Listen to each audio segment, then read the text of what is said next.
I'll tell you this.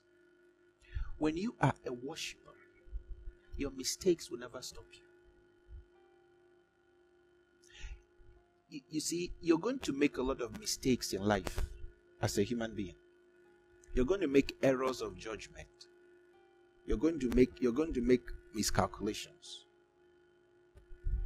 No matter how much you try to, how careful you are, you're going to make mistakes. You're going to put your feet in the wrong spots. You're going to say the wrong things. You're going to make the wrong moves that are going to have some consequences. But if you are a worshiper, your mistakes will never be able to stop you. Never. One of the things God said about praise, I think that's in Psalms 8, verse 2. He said, from the mouth of babes, God has ordained praise because of his enemies. So when God set up praise, which is a synonym of worship, which is a synonym of honoring God, when God set up praise, he actually didn't have himself in mind. He had his enemies in mind. That's what he's saying.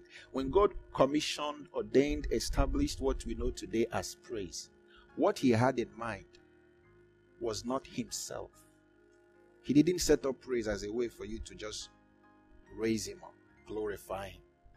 No, he said because of his enemies. He had them in mind to silence the foe and the avenger.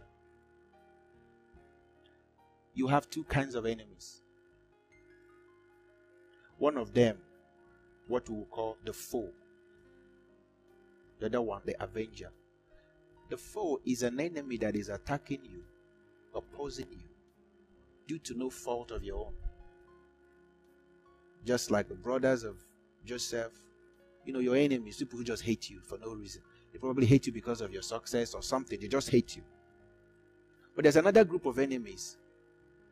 Those who hate you for what you have done. Legitimate enemies. Avenger. For somebody to come against you to avenge, it means there's something you have done against them. Now listen to this. Whenever you make a mistake, you have incurred negative consequences. Whenever you make mistakes, you invoke avengers. You invoke forces of revenge, forces that's going to come and punish you for those mistakes. But the Bible says that when God set up praise, it is so that he can silence both your enemies that are attacking you for no fault of your own, as well as those ones that are attacking you for things you have done.